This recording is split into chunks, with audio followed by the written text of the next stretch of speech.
Adair Hoover and Marie Hegler have come down from Clemson, and they're part of the Clemson Food and Nutrition Safety Team, and we are delighted to have them here.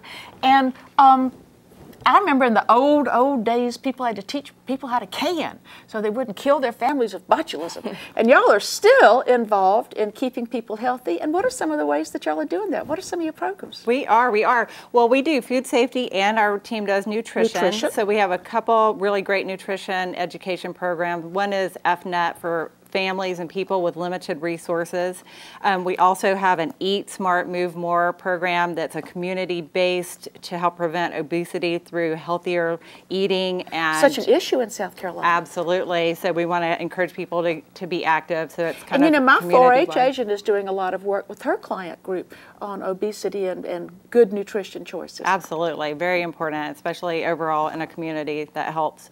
In terms of food safety, we do offer canning classes. It's Carolina Canning, a huge program for us right now. People do you want to can the foods they grow a lot of times, so that's good. And that is one of the things we stress to them is that what food safety is always evolving. So what might have been safe 50 years ago is no longer safe. You can't use those old passed down canning recipes. Okay. You have to use research-based, scientifically based recipes to can your foods. Now, if we call you at the Clemson Home Garden Information Center, will you share recipes with people in case they had one they liked and they'd like to get one that's more appropriate for these times? Absolutely. We have tons of fact sheets with canning methods for all sorts of foods. So they are at HGIC, and that's something that South Carolina residents can call in Monday through Friday, 9 to 1, and we can send those fact sheets to them with those recipes. Now, people call us a lot of times, and they'll be from a restaurant, and they want somebody to come and teach food safety. Is that part of what? Serving safety? Absolutely. We do a Serve Safe program, so it is a food safety certification program for managers of food service establishments. Okay. And real busy right now with that because South Carolina has changed some rules and regulations so that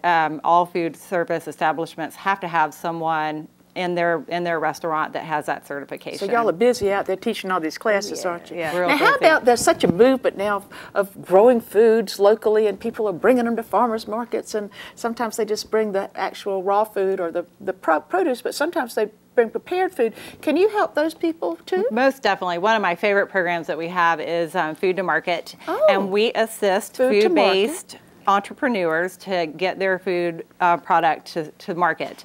So we help them with the food safety and the regulation requirements to sell their foods in the state of South Carolina. Okay, so if it's just something that they just pick and bring that way, or if it's something that we call value added, you can give them information on how to do that so that when they get it there, everything will be just the way it's supposed to be. So what regulators they have to work with, whether it's the Department of Agriculture or the Meat and Poultry Inspection Service, whoever they need to work with, and what they need to do to get certified to sell in South Carolina. Yes. All right. Yep. And Marie, I've already seen you as a TV star because y'all are making fun videos to remind people of things that are important to when we're preparing things to take to parties or to events and things like that. And I've seen you in one, and Teresa says she's going to put the link to that on our Facebook page because it's really great fun and it gives us some good tips. But I think today you're going to teach us about something that's that we don't have to cook, but that's a great thing to take to parties. You're correct. Another program that we're working on the curriculum for is food safety for gatherings. Oh. So this recipe makes a lot, and it could be one of those things you take to a gathering. So that the food safety for gatherings is for church cooks, firemen, anybody that's going to serve to a large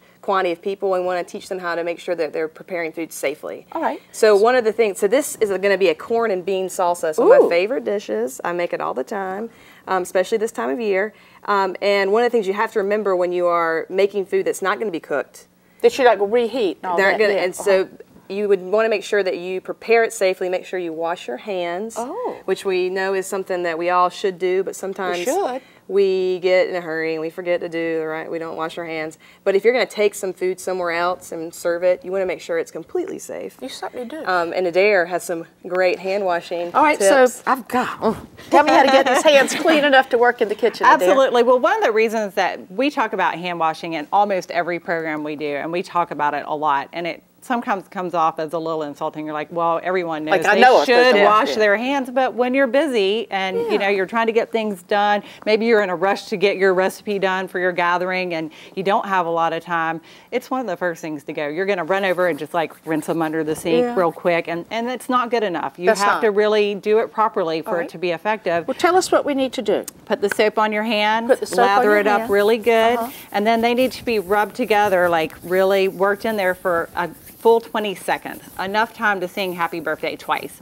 So you're going to hum that in your head, happy birthday, and when you're done, you want to, yes, twice, you want to rinse them really well, get everything off, and then try to dry them with a paper towel or air dry them, as opposed to using a towel that a lot of people... I saw you wiping off the counter earlier. I see what you're saying.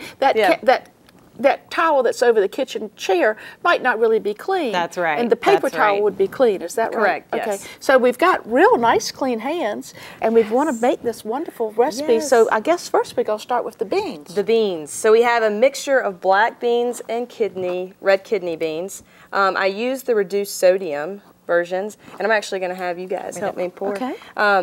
So I used the reduced sodium version. You can rinse. I rinsed and drained these beans. That actually cuts the sodium by 40%. Gosh, so that's huge. That is a lot.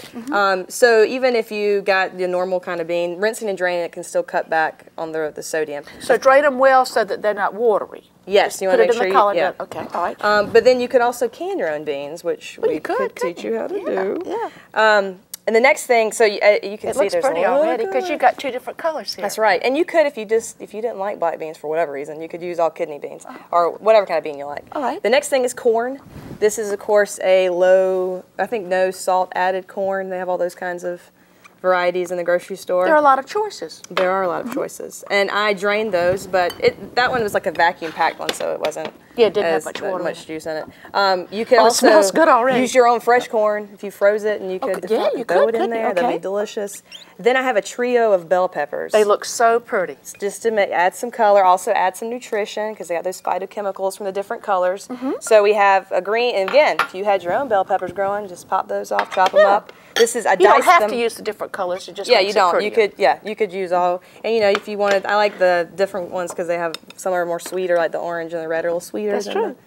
So I added 3 of those. So just make sure. I mean, you could use more or less bell pepper if you wanted. The next. This is going to crunch.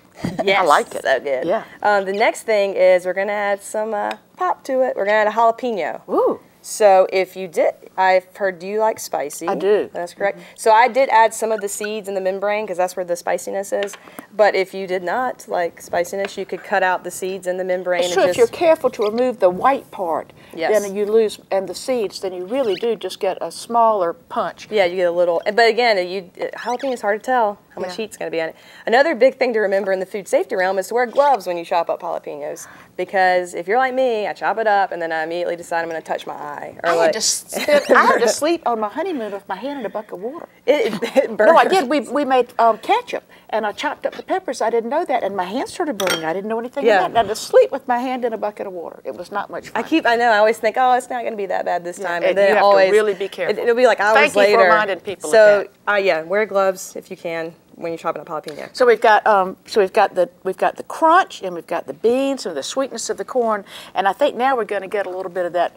Let's have some other parts of our mouth start salivating. We're going to onion. This is not chocolate onion, but it is a red onion, and that made me cry when I chopped it up. But it's going to add a nice little punch to it, as well as that was a half a cup of onion. And then we're going to use 3 cloves of garlic. 3 cloves. Ooh, this is going to be spicy. It's going to be real good. I'm real excited. So you just mix all that together. You can see, you have to be very careful. I kind of gave you a nice, just right size bowl. Mix it up. But while you're carefully mixing that, I'm going to make a little dressing for it. So this is sort of easy. Are you using it sort of like a vinaigrette? Sure. I'm using a 1/3 of a cup of extra virgin olive oil. Okay. Look at that pretty greenish color. Don't you love that flavor too? I'm going to use a 1/4 of a cup of red wine vinegar. You could use balsamic. You could use lime juice, which would be delicious in this. So it really is, you could vary this depending on what was in the kitchen. A base. And you could also add, if this bowl was big enough, we could add tomatoes to it. Or we can add avocado. So if you have some tomatoes in your garden, throw that in there. It'd be really good. We're going to add 1½ tablespoons of cumin. Ooh, so it's going to have kind of a south of the border taste, isn't it? Yes, ma'am. We're going to do a half a teaspoon of chili powder. Ooh. I'm not going to get that out. And then we're going to add a little salt and pepper. Since I used all that reduced sodium business, I like to add my own salt to stuff so I can monitor it. And that way you can have just the amount of salt you want. And then we're going to whisk that. Then we're going to carefully pour it over this bowl of stuff. And then I'm going to garnish it with some cilantro, just to add another little element of green to it. It is such a wonderful color. I'm sure anybody would be tempted and just dive right in. And you're going to serve this with chips, and we'll all be running over at the end of the show. But you said actually you used it kind of as a stuffing with tacos and all kinds of things. Yeah, you can throw this. Things you can do. You could make a salad and just throw this on top of it, which would be delicious. You could add some chicken if you wanted to. You don't need to. You could wrap it up in a tortilla. It could be like its own little taco. It smells just delicious. I'm going to serve it with some chips. Okay. And I'm going to use some ones that are easy to pick up all the goodie. Yeah. And you don't when you use your chip, that's a good chip to use because you won't double dip, and we shouldn't double dip. That's right. That's another. You've told me that. I've seen y'all talk that if you had a great big chip, you don't put it in and then take a bite and put the same chip back in because that's not part of the deal.